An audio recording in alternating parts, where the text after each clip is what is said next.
bullets fly, I'd run across the river just to hold you tonight.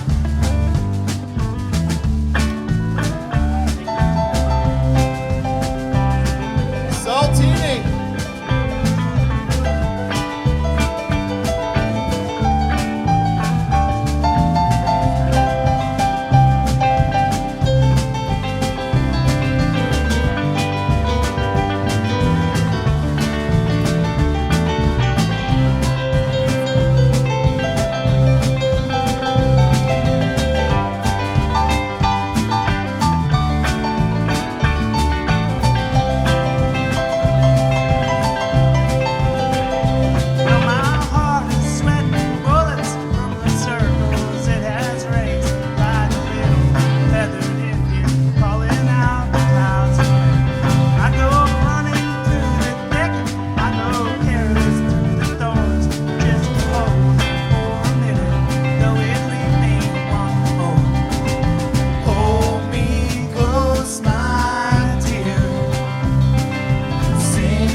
Just to hold you tonight.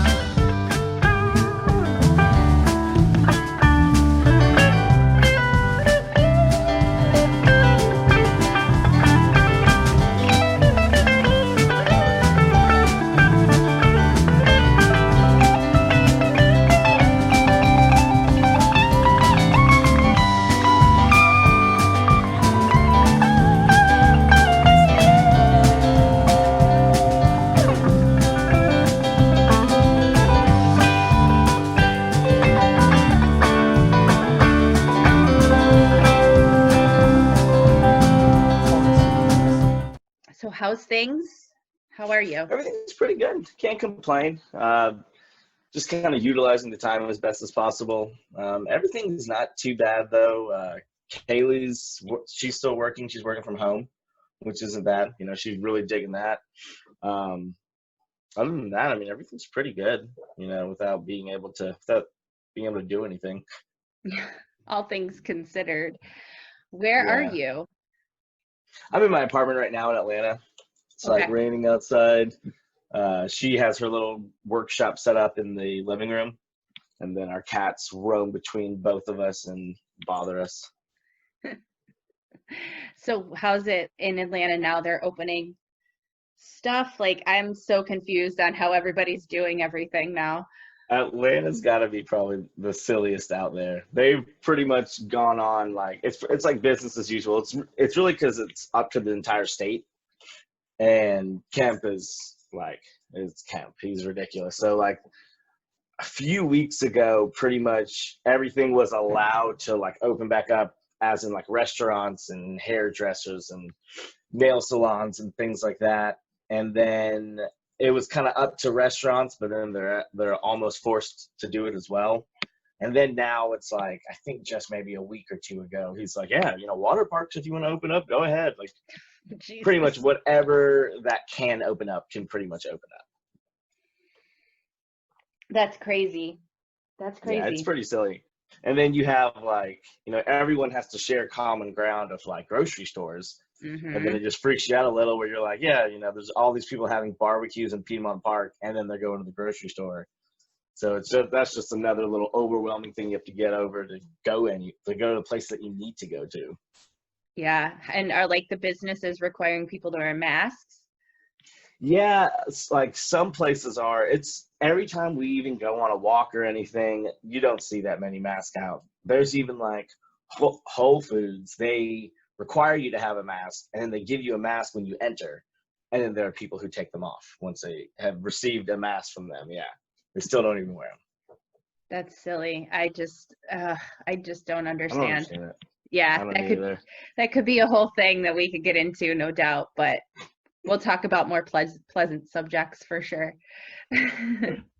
So what have you been doing non-music related to pass the time? Man, that is actually a tough thing. We've dove into Desperate Housewives. Okay. Kaylee watched that when she was in college, and it's like every time I'll sit down and try to watch something that I want to watch, I get all up in my head that I need to like be focusing on music still, and I get really overwhelmed, and it just becomes not fun anymore. Hmm. But for some reason, the drama that these women go through in Desperate Housewives, I don't feel bad latching on to it. It's a nice guilty pleasure to just kind of, Right? get away from everything just else for a minute. It's good that you have something like that, just something completely Yeah, out it of the seems norm. tough. It's like every time I'll try to just not do anything with music or think about what I should be doing, it just kind of a weird sensation creeps up on me. That's like, you need to be doing this, you need to be doing that. It's like, why? Well, I don't need to, drive into it that hard. It's just, I think it's just so much uncertainty. I can completely understand what you're saying. I feel the same way with the show because there's so much that I'm doing and there's so many like wheels and all these different things, and I have that time and I try to like relax or whatever. I get that feeling too. It's like, well, you should be doing this on social media or and you're just like, it's okay to just chill a little bit too. Right. It's tired.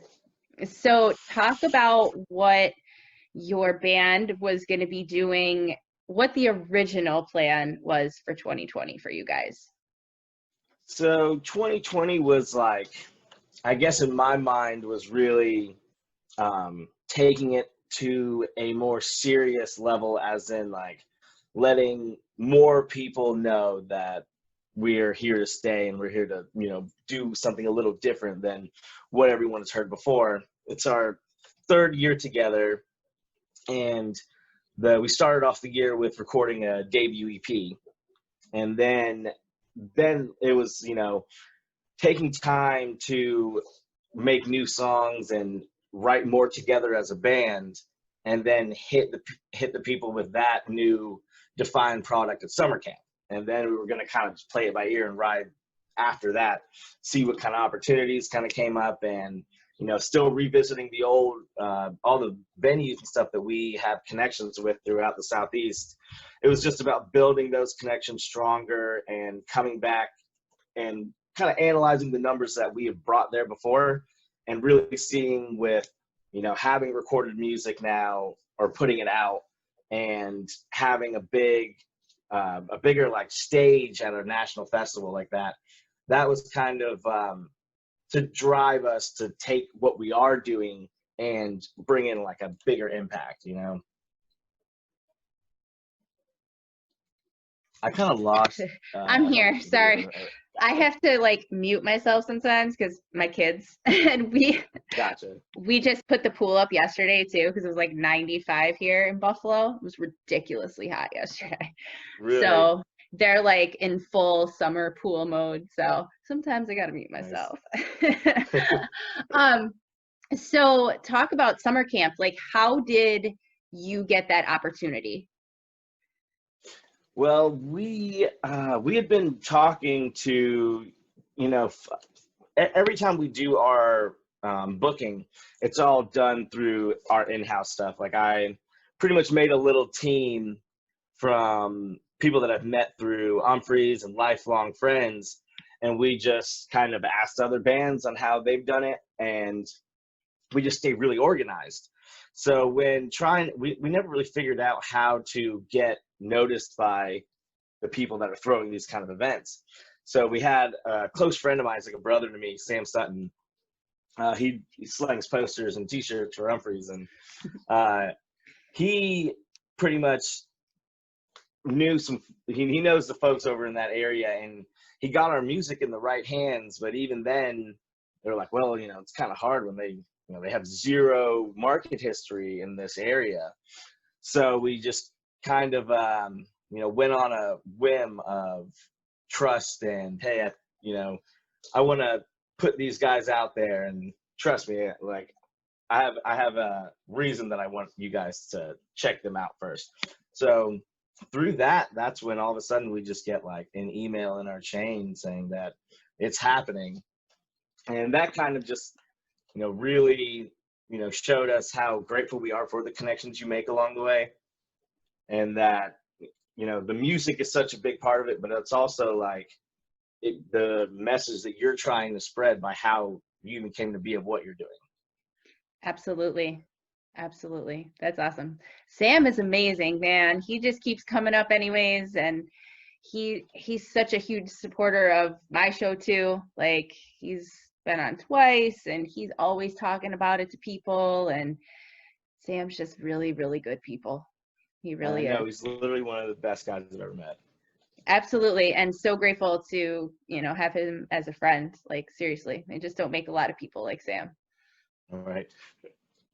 So how is the band now pivoting? Like, so what were you guys doing in March? Were you doing a tour when everything shut down? Were you in the middle of a tour? Yeah, we were. So when we kind of book our shows, it's really strategically, because it is just hard to kind of, especially when the traveling is around. We don't have a van and we don't have a trailer yet. So we had to take a couple cars, and it just, all of our expenses get doubled in that sense. So when we do book, it's one of those, like, we do weekends at a time, and they're just like kind of everything makes sense geographically. So we had that set up for March, which we we book about 3 months ahead of time, and that is what we really rely on to pay off our rehearsal studio. Okay. So we had that set up to keep paying our rehearsal studio, but we knew that we needed to really take some time off to bring in more creativity, new songs, have a tighter connection with each other for getting on the stage of summer camp, since it meant such a big deal to each one of us individually, and then it means a big deal to us as a collective. Mm-hmm. So we were looking to do that in April, and with everything coming to a halt, we saw that we could, get our funds together to keep the studio going without the funds rolling in from touring. And we realized that putting aside, even with, it's hard to rehearse now, but just for us to sit down and write individually, we thought April would be enough time to get some songs out. And then April passes, and you really start to realize that you can't put a time limit on creativity. You can't set these type of goals up, especially if you're like planning shows around it, and just expect that you'll dish out 4 new songs or something. So that was a little bit an eye-opener for us too, that this time was well needed to prepare ourselves to keep the fans intrigued and not just kind of rehash the same things we do, because a lot of our music is based on improvisation, but the songs definitely paint that pathway for us. That's cool. Well, it's nice that you're again seeing what I feel this time is really meant for us to have personally, professionally, in all different relationships. A time to reflect and prepare for the next phases and chapters in our lives. So besides that, what has the band done to pivot for 2020? Obviously, live music in any capacity is going to look different and up in the air. So what is the band doing now? Right now, we've made connections with we've gotten a lot closer to local musicians, because a lot of, especially in the promoter sense and like venue owners, we're getting more of a personal connection with them instead of just like their booking agents, because everyone is asking for ideas, and we're realizing that we all need each other to see what the future is going to be and get an idea of it. We have gotten, on our own sense, we've gotten a streaming setup where it's not the multi-cam high definition, but everything is in sync, where if our mouths are moving, the audio you're hearing is in sync, which we didn't even know how difficult that can be at first. Yeah. So we have that set up. So if there is because especially with Georgia, it's hard to just get in a rehearsal space together. Like one of our band members. He does music full time with no day job, and so he's doing like grocery store delivery services. So he's out and about in the grocery store a lot too, which is just makes it harder for us to get in a public room together because the rehearsal space is public. So that's like with being we're learning more how to record our own parts like and ideas at home and virtually send that around to each other. And then with that streaming gear, if we do want to get together and just personally showcase something, like instead of doing a whole live streaming set, we could just showcase a song or two that we just wrote and get feedback from it from the audience and kind of get more of a personal connection to the audience and just fans online. Since you don't have to, since the way they'll be seeing us more likely is not just paying for a ticket and coming in a venue, seeing a performance and then leaving, because that is not, on our agenda anytime soon. Right. So things like that. And also we're talking with venues. We have, there's another like live streaming type fest that a big venue down here is looking at hosting that we're talking about. And just doing things like that, you also have to consider that when you do this show, it's going to be on the internet as well permanently. Not like when we go and play a weekend of shows, only the people that were there, unless we're planning on filming that show, which is only once every now and again, only the people there are going to be seeing that performance for that day. So every time you consider doing a live stream for somebody, or if somebody asks you to do that, you have to consider that this is also going to be a recorded show that's going to stay on the internet. And it's not just, it has to feel like every time you're doing a streaming show, it's more than just a show, but something like you're making a DVD about it or something like that. Right. It's a different feeling. There's differences to it for sure.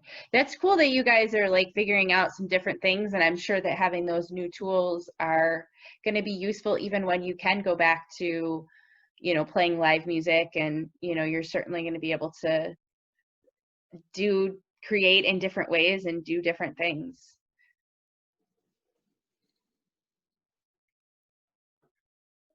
So I want to take it back a little bit because I always like to find out a little bit about who people really are. So tell us a little bit about your family and where you grew up. Yeah. So my family, they're from a country called Guyana, Okay. and it's northeast of Brazil. Okay. I was born in Brooklyn, New York, and Kings County, and I lived in Queens when I was young, and then my parents, we came to Atlanta, and that's pretty much where, that's when I moved to Georgia, and I stayed here since. I was probably like 4 when we moved to Atlanta from New York. But it's both my brother and sister are also both from Guyana, and they're 9 and 10 years older than me. So it's kind of funny. I got, whenever I had friends come over, it's like they would ask me, like, hey, like, what did your parents say? They couldn't really catch the patois talk of like the islandish kind of Caribbean talk that they would have. That's pretty interesting. So And that kind of, go ahead. that Guyanese lifestyle and their culture that they brought to the table, that's what introduced me to hand drumming when I was real young. And I got into hand drumming when I was 6. And that kind of branched off to getting heavy into percussion, and then that's where I got into music in general. That's very interesting. That's very, very cool. So your dad and your brother, they were into hand drumming too? It was really my uncles that were on my mom's side of the family.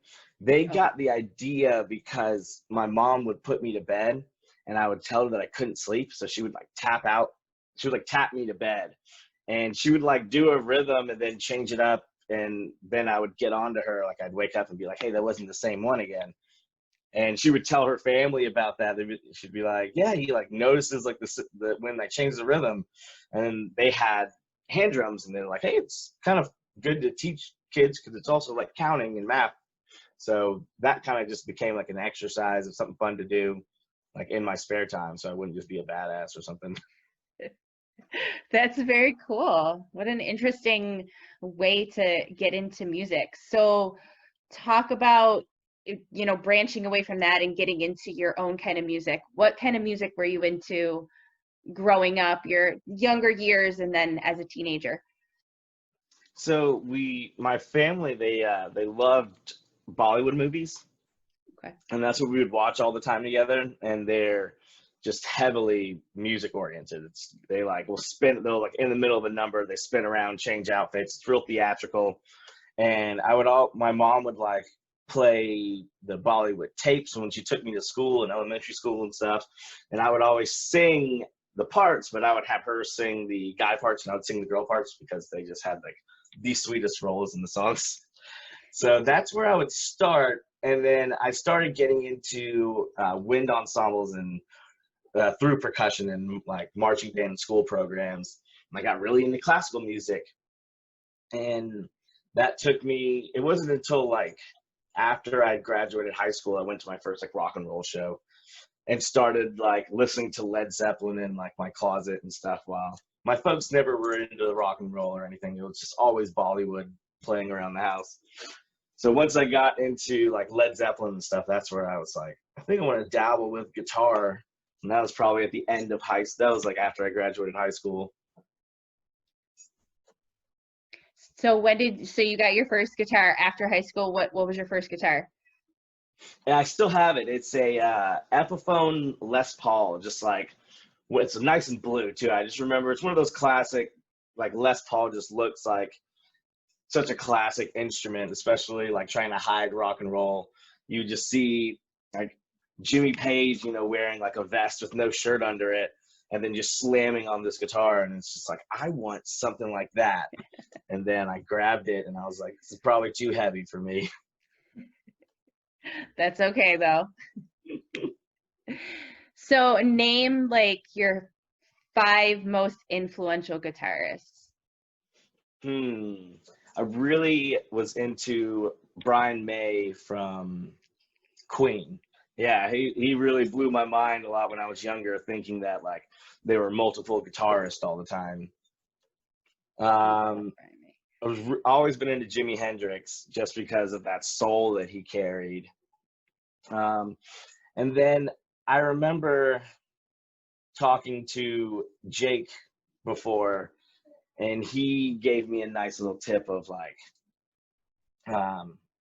not paying too much attention to your influences, but looking deeper into your influences. So I've been checking out some bands that I never really sat down and listened to a lot before, like Uriah Heep and some like sludge metal groups and stuff. Music that I never really got into. It wasn't really my taste.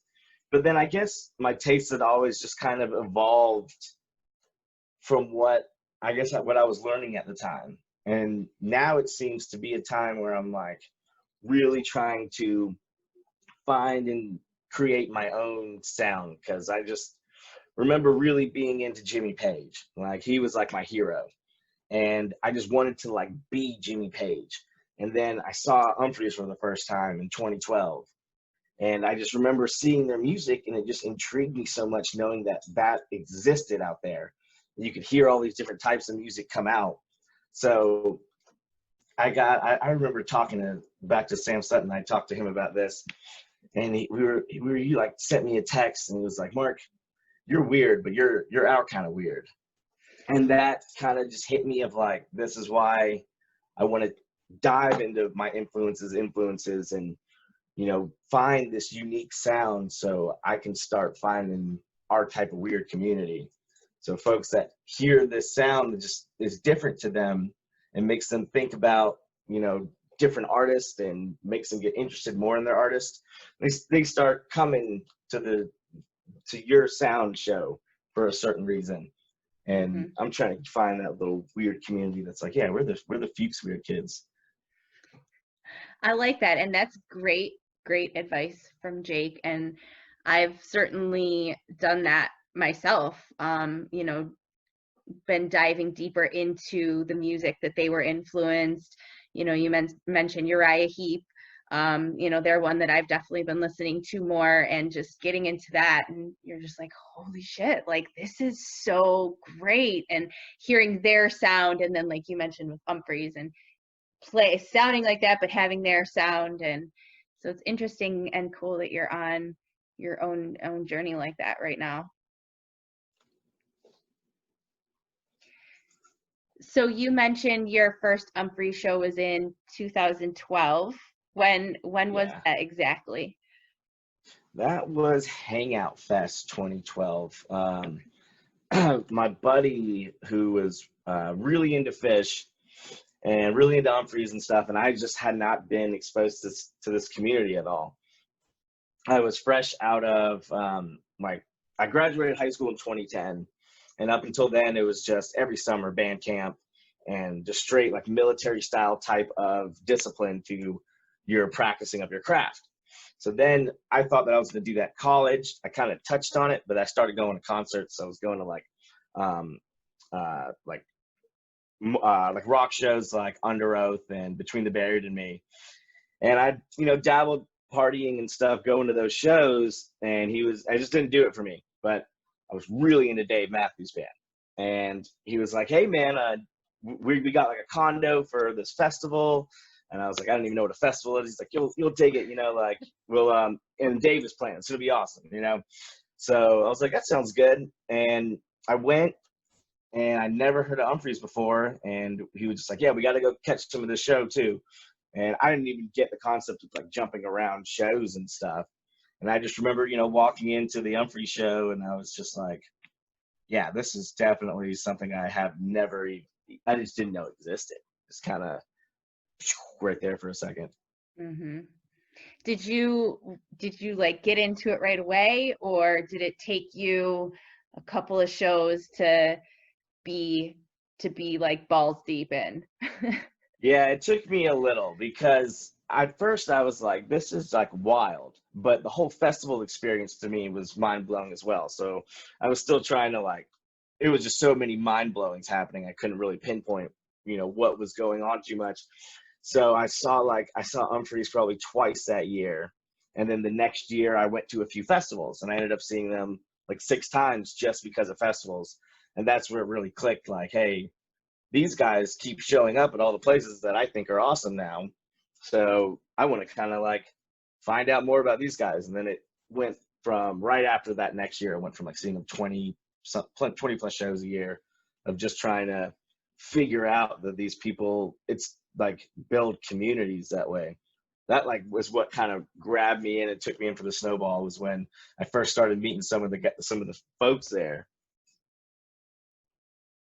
Yeah, that's what I keep saying is all about the community of this band is of course I love the music. The music is what it takes me back, but it's the community too. And that's been even more apparent now. Not being able to see everybody has been hard some days. Mm-hmm. To not be able to hug your brothers and sisters. It's definitely been one of the hard things about what's going on now. How many shows have you seen now? 140 something. Nice. Since 2012. I know, yeah, I guess 146, 147. We were really pumped for Iceland was the next big one we were doing at the time. Yeah, us too. And the first night of Iceland was going to be number 75 for me. So nice, very nice. But 75 is hanging in the balance now, and it's just going to mean that much more, So, yeah. All right. So, what's been your favorite room to see them play in? Man, I really like the Ryman. The room is freaking beautiful. It's cool to see Humphreys up there with that stained glass behind them and stuff, and those curtains are just amazing. I want to go and there. The tabernacle is really cool. Yeah, the Tabby's definitely beautiful. I'm glad we were able to go for New Year's 2 years ago. I think I don't know. Time is just a mind fuck lately. Right. What is time anymore? I'm taking naps at 11 p.m., waking up at 3 and making pancakes or something. For sure. I don't even know. We're whatever, kids, just do what you're doing. We're good. So talk about your band. Where did the name Fucks come from? So it's funny. Due to unpopular belief, we pronounce it Fuchs. Okay. So when I remember a friend of mine I was talking to folks about the project starting because I'd always wanted to make my own band or like make a group after being in like freelancing playing for so long. I was playing in other bands and it would always be like hiring me as a hired gun just because of the shreddiness and stuff. So you would get into the band, you talk to them a little, and you get cool with the members, and it was always like, oh yeah, you know, we're gonna work everybody into songwriting. We're gonna incorporate everybody's creative ideas, and that just never happened. And I always thought that was weird. I didn't know that was the normal until being in a few bands. So that was like a big rule for this band was like, hey, I'm not gonna write anybody's part really, you know, like there'll be, you know, tunes that have skeletons when brought to the table, but you make your own part to it. You know, you get to express yourself how you want to with the ideas given.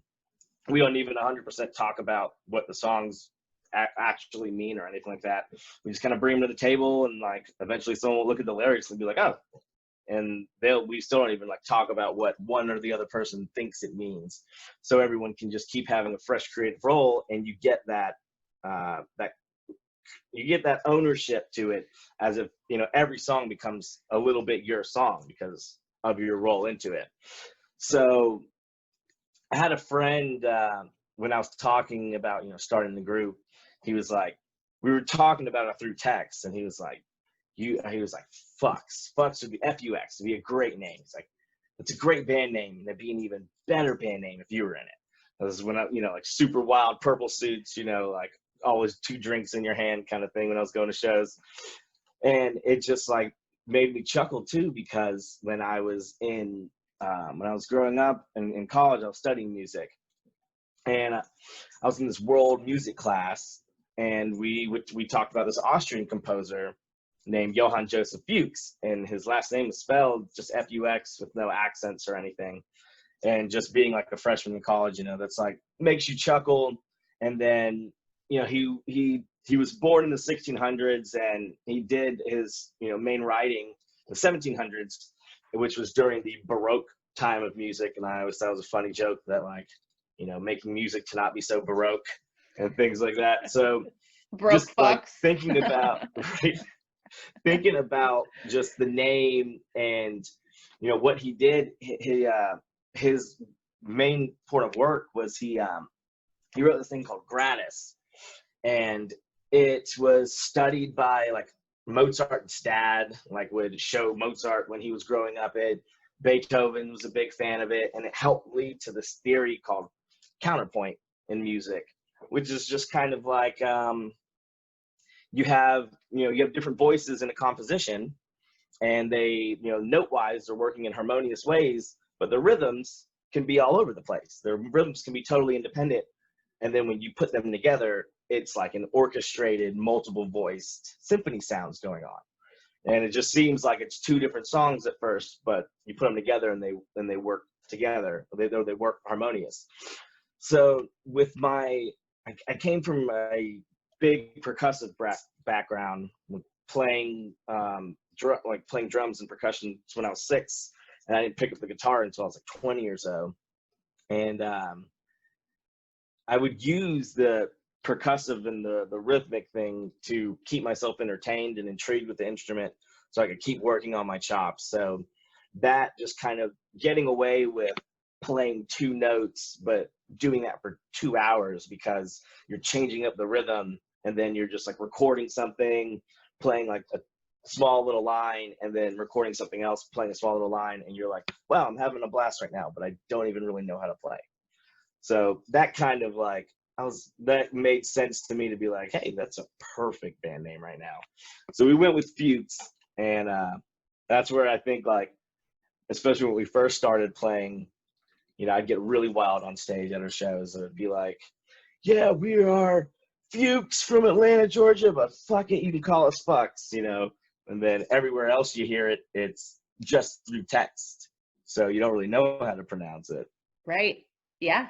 That's definitely that's my guilty reason for sure. But that's such a cool story, and I like that pronunciation much better. That's very, very cool. And it was certainly more intriguing. People will be like, really? That's how you say that? All right, we gotta go check them out now. I like that. So you said you've been a band for 3 years. How did you guys all get together and become a band, and kind of take us a little bit through the journey of where you guys are today? Yeah. So it started off, we had our first rehearsal November 11th, 2017. Our first rehearsal. Um, we had, since then, we're on our sixth bass player. We've had 5 other bass players.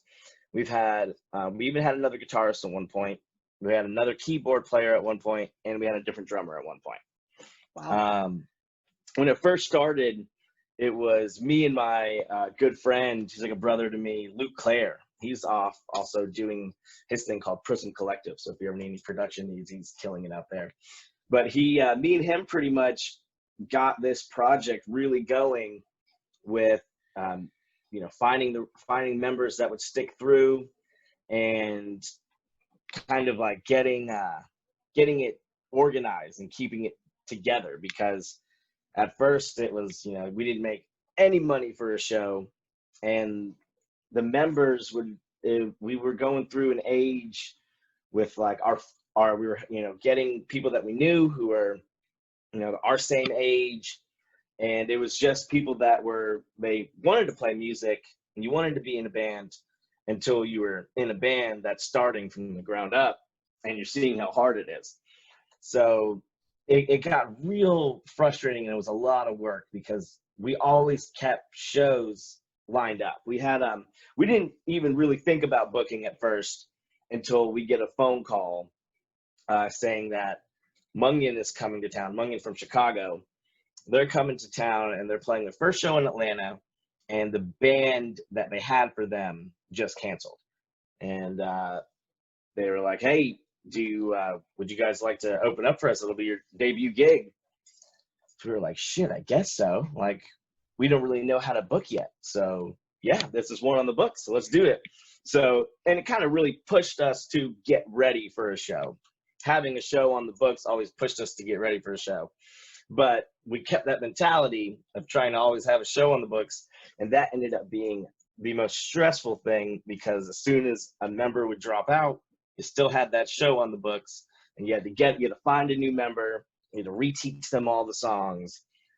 We were all pitched. When we had our original lineup, that's when we got our rehearsal studio, and it was understood between us 4 members that we would all split the cost of the rehearsal studio.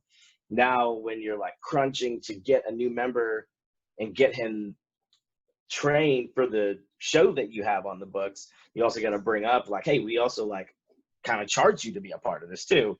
So there was just like a lot going on to keep members in and keep them intrigued, and it didn't stop feeling like work of finding members until you found the guys who were like, oh yeah, like whatever, I'll do what we got to do to make this work. You found guys that like they had already known what it was like being in a band, and they were like, yeah, I don't care, I want to like do this.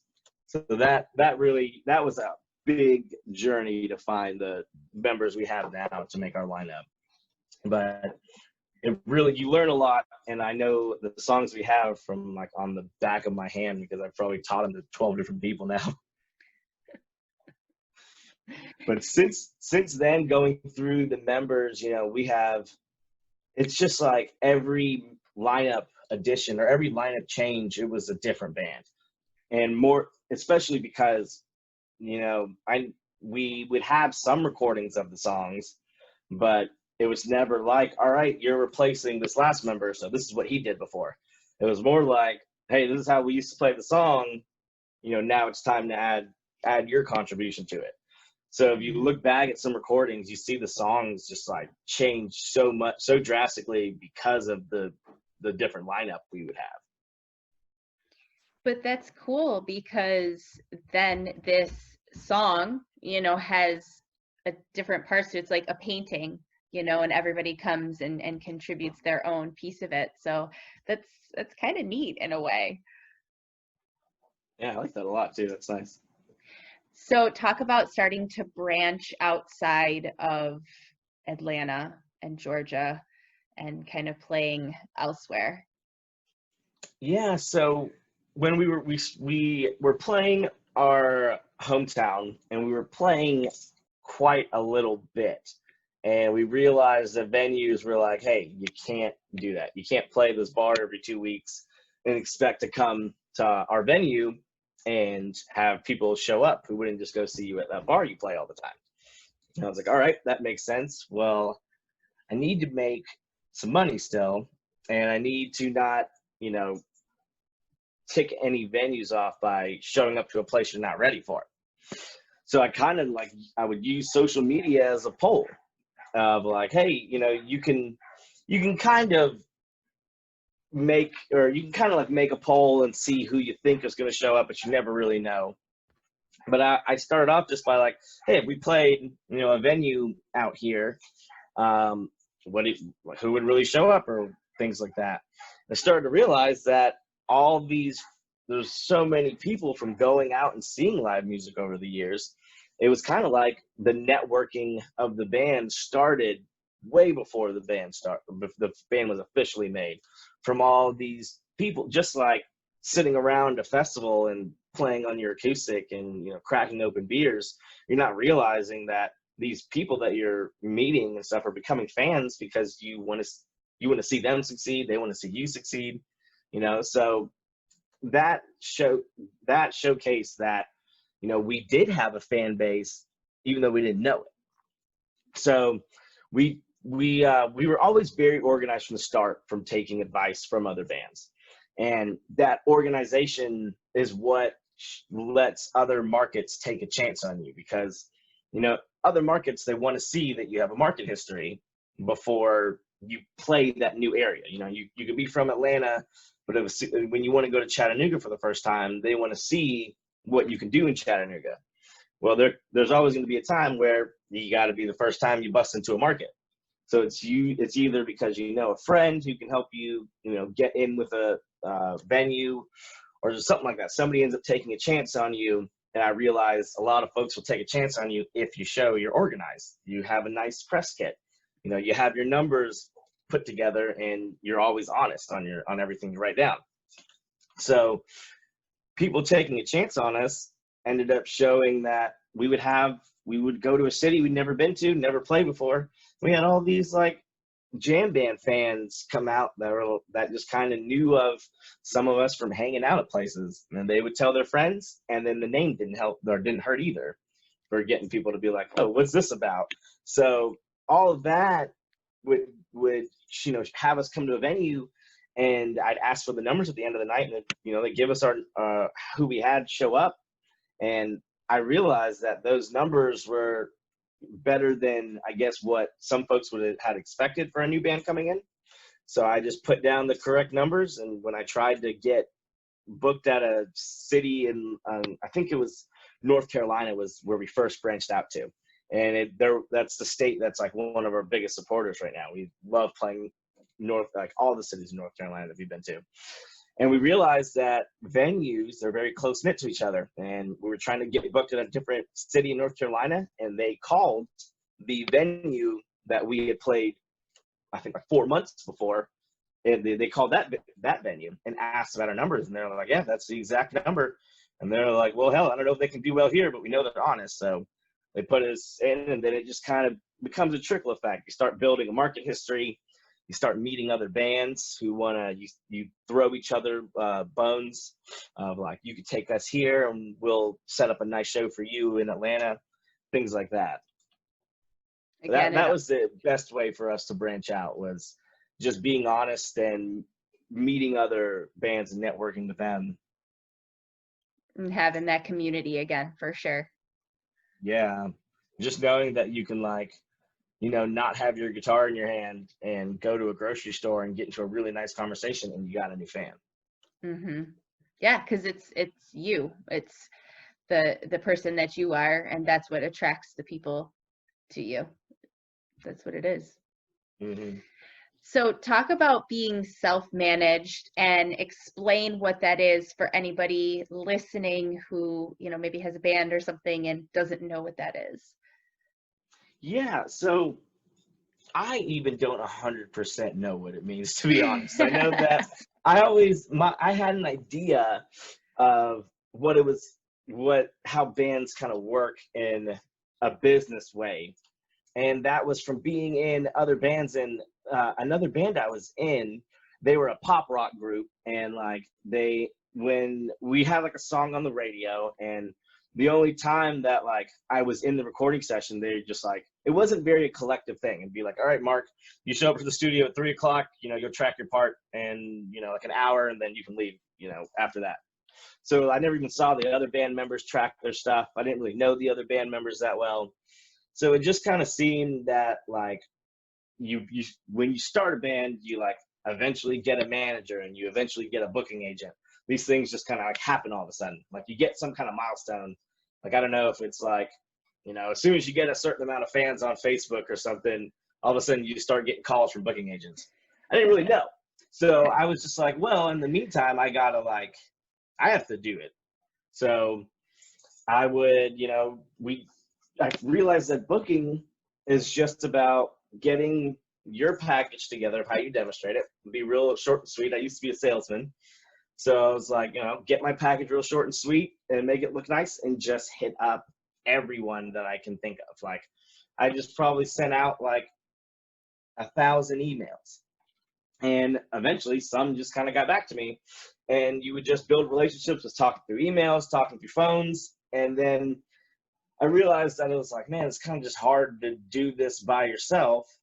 So I have a friend from college who his name is Brandon Bryant, and he pretty much saw me pick up guitar, playing Mary Had a Little Lamb.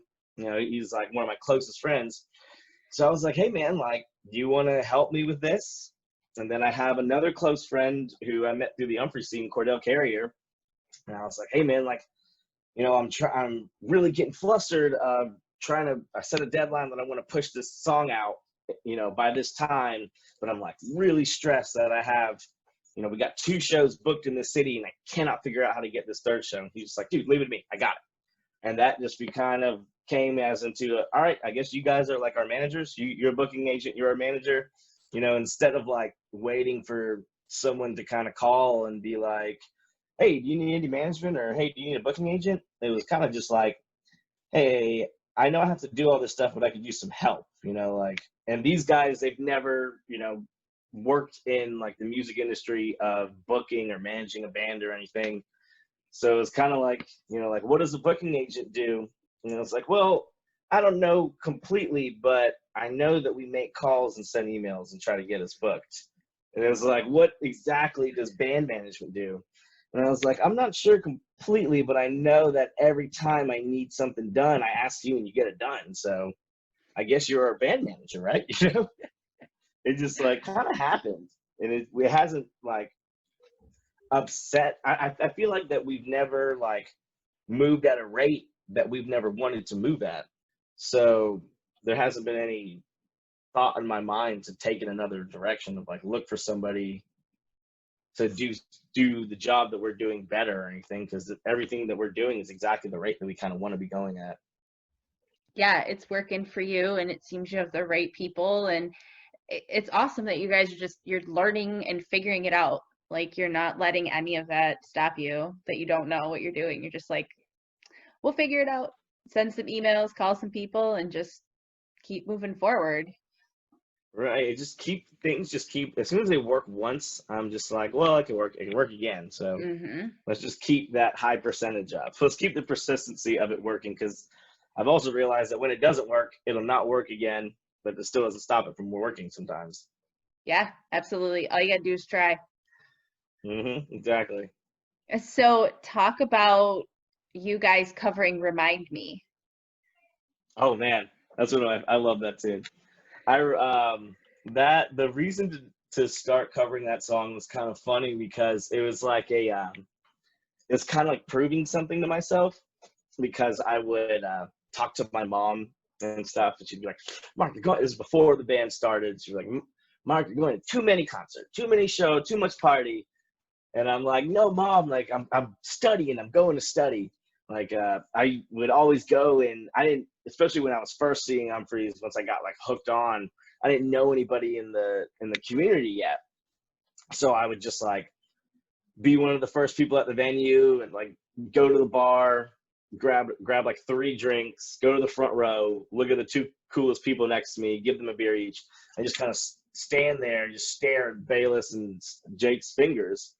And in my head, I was like, you know, this is my way of like seeing what they're doing on stage. Like, this is what I want to do.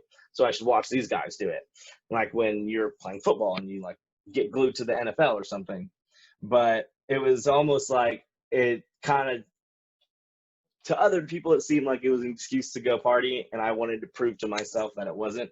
So Remind Me being the first Humphrey song we recovered or we learned was when I was out there, I would like every time Remind Me played, I'd take my phone out. It'd be the only time I'd take my phone out, and I would just like glue it onto Bayless's hands and figure out how to play the rhythm parts, how he plays them.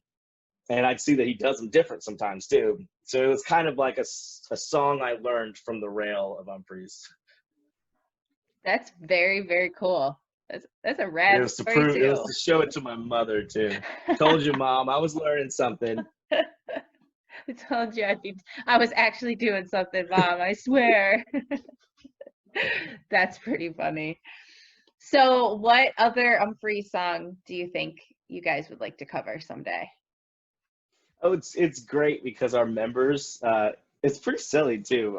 All of our members, we have all met each other prior to this band at Humphrey shows, except for our drummer. Our drummer, me and him, we met in high school.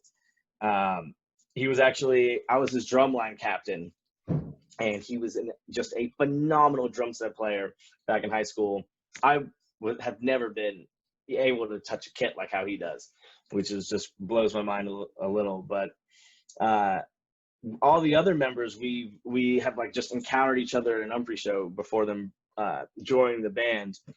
And we all have like these songs that we get into, and we've always talked about that we should just like, we'd want to just keep a rotated song in our lineup of playing Humphrey's tunes, just because how much fun we have throwing down on them. But I think the next one we're working on is Breaker. We've all come to really be into that song really hard. Yeah, that's a great tune. I'm so happy that they were bringing it back full force like they were. Like, it's such a great tune. I know, it's so good. And words too. We were thinking about throwing that one out. That would be sick too. That'd be sweet. So you guys played the after party in Athens. How did that come apart for you? Like, how'd that happen? Oh man, that was one of the best shows I think we've ever played, or the most fun I've ever had at a show, for sure. That one, we had played a few Humphreys after parties, which is amazing of them. They're so real. They don't even like. I remember when I first emailed about playing our first Humphreys our first Humphreys after party. They didn't even like really. It wasn't like they were trying to do someone a favor that they like knew. They just knew that the band had good people in it, and that, you know, we had numbers of, like, we had our number draw. It just made sense for us to play at these areas.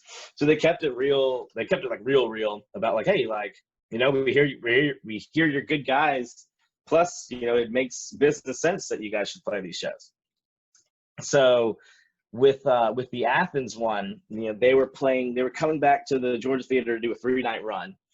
And the guy who was booking the rooftop and who books the Georgia Theater, he would also book Nowhere Bar across the street. And we had played there a few times and have done really, really well in Athens, Georgia. It's definitely one of my favorite cities in Georgia. And once he heard that Vince gave us the okay that we could have one of the official dates, he just let us pick a day. And we decided to do Thursday, since we have a lot of gas in the tank. And I had talked to Joel about sitting in, and his response was kind of like, hey, we'll see what happens. If it happens, it happens. And Typical when Joel response. yeah, right. Then Sam, he wanted to do a song, so it was like, okay, we'll have Sam come up and we'll do a song, and then maybe we'll have Joel come up and do a song. And when Sam came up, he was like, hey, let's bring up Joel right now, because I don't think he's going to do it if I don't. And I was like, yeah, get his ass up here, do it. So we ended up doing Feathered Indians by Tyler Childers. First and only country cover we've ever done. Never thought Fuchs would be covering Tyler Childers, but now I'm like obsessed with his album Purgatory. It's amazing. My husband got me into him. I was not into him at all, but my husband is the reason why I'm into him now. Yeah, I'm obsessed with the songwriting. It's so good. For sure. That's so cool, though. It was the first time that you guys have done a song in that genre, and now you're like into it. So do you see yourself doing your own cover? Yeah, I could definitely see it, because now I'm like really into his style of music, and it really brought me back to like that genre of country that I hadn't listened to in so long. I feel that's the case for a lot of people. The reason why they're into it, to that style of country that just was not around in that genre of music. Still isn't really. So talk about the experience of recording at Boondock Studio. Oh man, that was definitely a dream come true.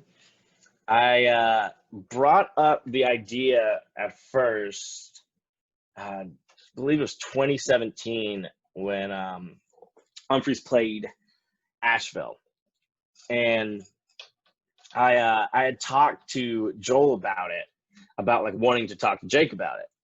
And the band hadn't played our first show or anything yet. It was just like I wanted to get the idea in motion. So Joel had given me a backstage pass that night to go sit and talk with Jake for a second. So I just we sat down. It was kind of like a meeting style almost. He was like, yeah, like, let me have it. Pitch it to me. And I just kind of talked about how, the journey of finding my sound was so fueled by seeing the different types of genres and sounds, and how you get connected through the playing on that kind of level. It was because of watching Jake at first. And I kind of just explained how, I feel like I would really trust him and his team to produce the debut of what this sound is going to be. Starting off, because you can only do your first album once, or in your first piece, you can only really introduce yourself out there once.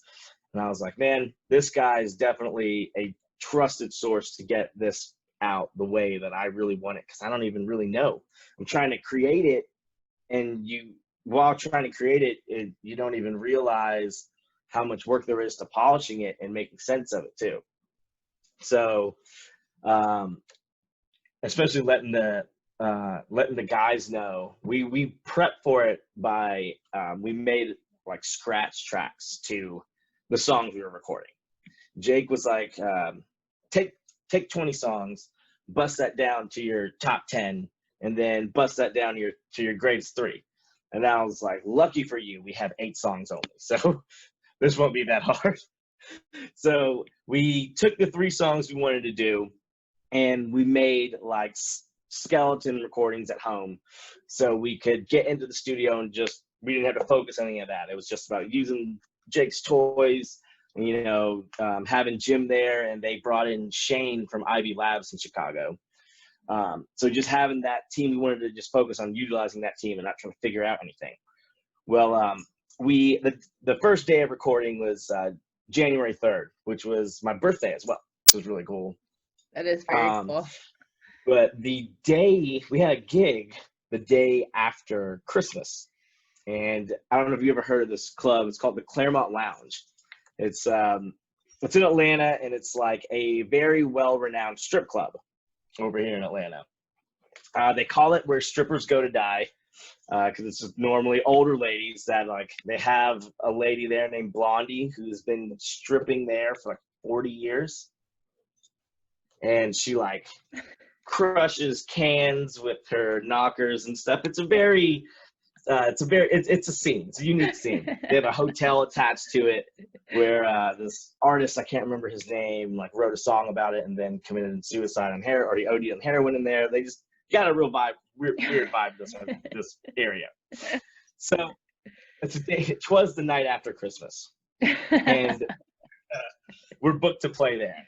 So we're the headlining act, and our keyboard player at the time, after the events that went down that night, he no longer played with us anymore after that night. Well, this was also a week before we're going into the studio. So he's our keyboard player. He was our second keyboard player. And I'm freaking out about, like, this is falling apart right now. Our keyboard player is gone.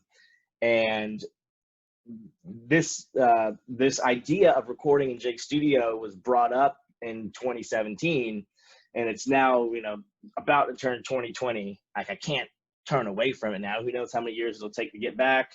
Like, there was just so much going on, but it was like, you can't go in as a 3-piece. That's not the band, So I hit up our keyboard player. He was our original keyboard player, Dylan Porper. I give him a ring. And he's like in Florida on family vacation. And I'm like, yo, man, like, what are you doing the day after New Year's? Can you go to Michigan and record at Jake's Signature Studio? And he was like, yeah, I guess so. Like, I got to move around some things, but let's do this. So he was already in the band originally when we wrote those songs, so that we had that going for us. We weren't doing anything newer. So it was already kind of that was an ease into it. And then plus the fact that everyone writes their own parts, he was able to just come back and be like, oh yeah, I made these parts anyway, so I can jump back in very easily. So that put us right back on track, that everything was going to be fine.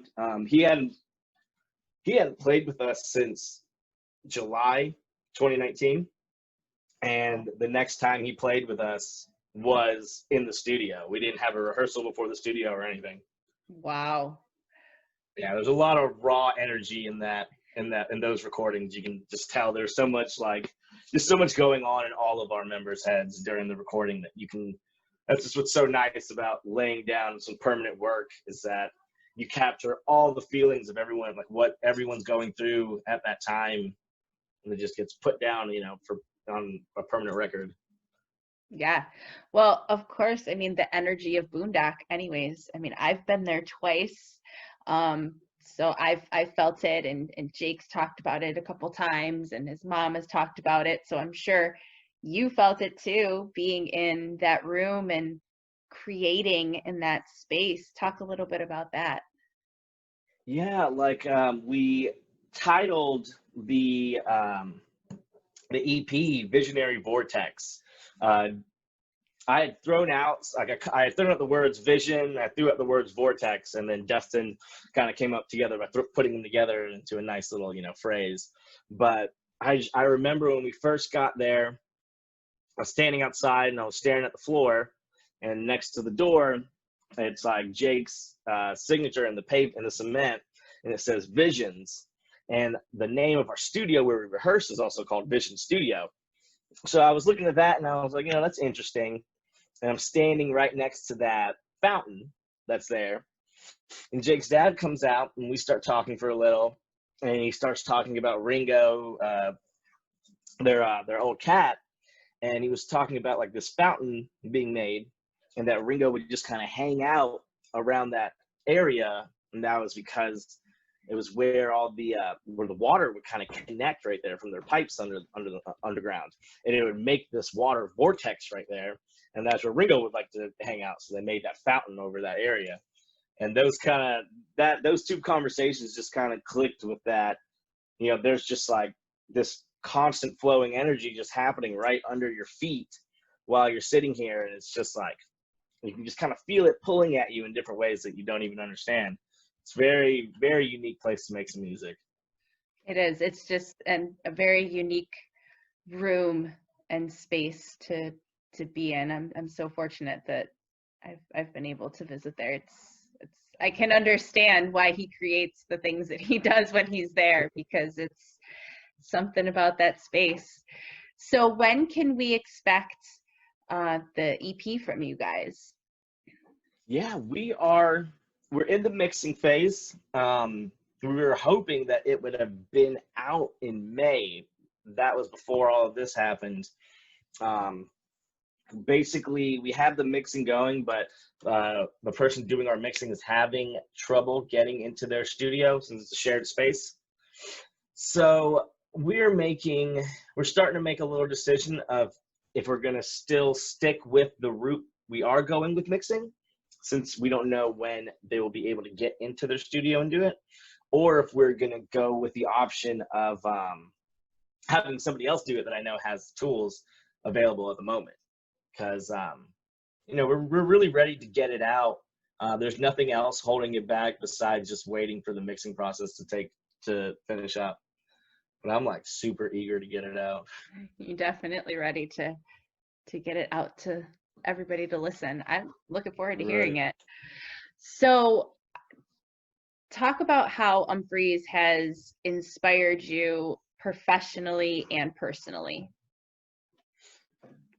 Professionally, I want to say that they kind of show me how, how a well-oiled machine at such a huge level can work. You see the hard work that they put in, and I remember I used to just wonder how, a big machine of a band, like how a band works at this level, like how there's so many things to take accounted for.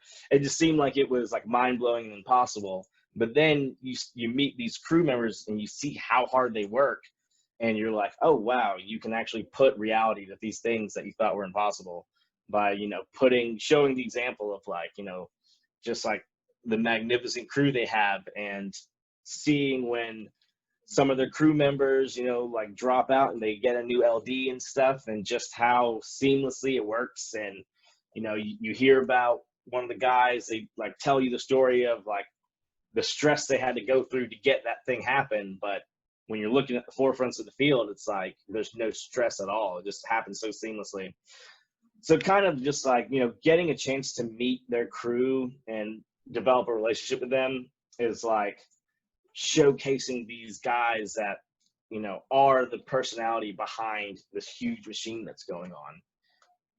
And I guess like on a personal level, the band itself kind of like gave a little bit more, I guess, like a vision to why you decide to be an artist for your professional career. Why you want to go out and play music. Is it just about creating music? If you wanted to just create music, you could kind of take another studio approach. You could record songs and hire band members and get them out there and have them released on record and stuff for people to buy.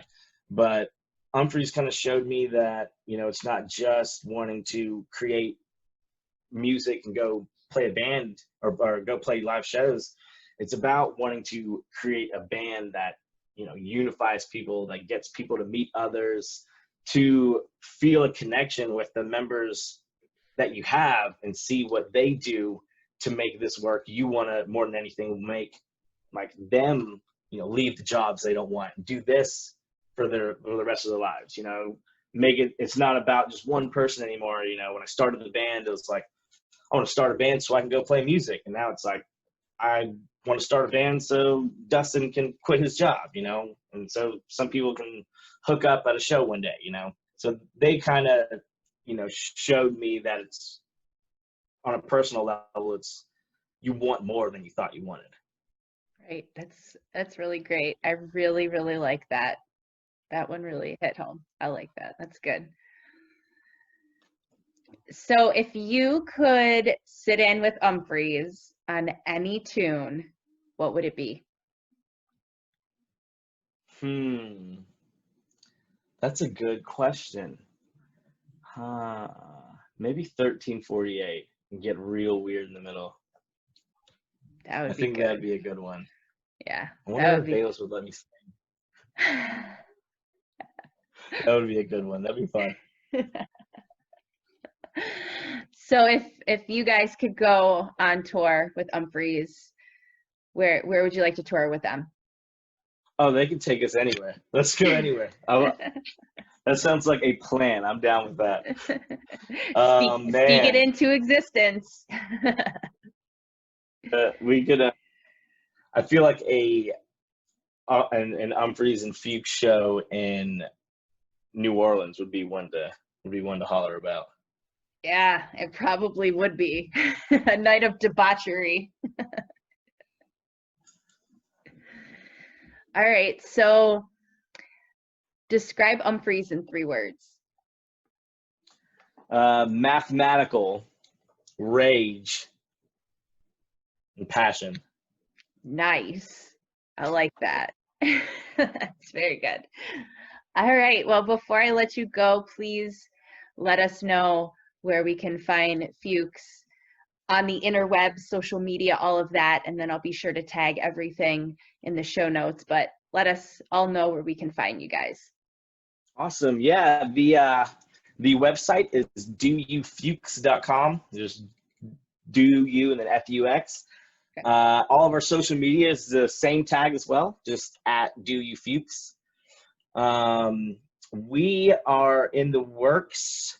Soon we'll be dropping a little video collage of a cover song that we're doing, where the screen will be split up in like 4 different screens, and it'll all showcase us playing from our own homes that we did a cover together. So that'll be fun. And we also are talking of an Atlanta live stream thing going down here.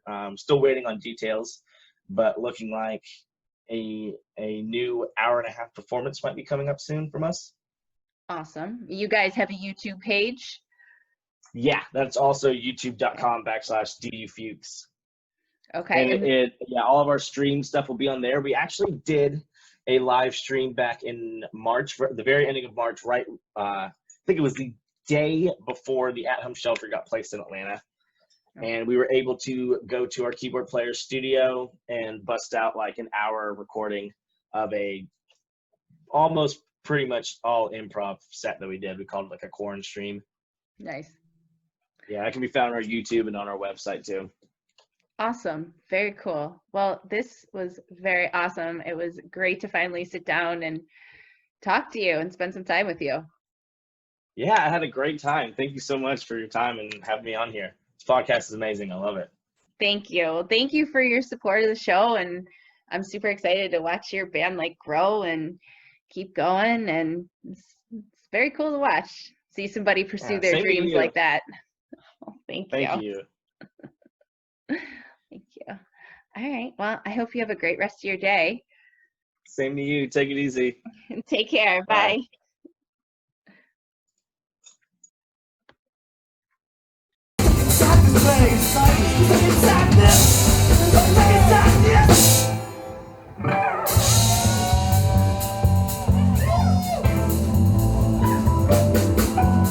Justin Fennell on bass.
the same.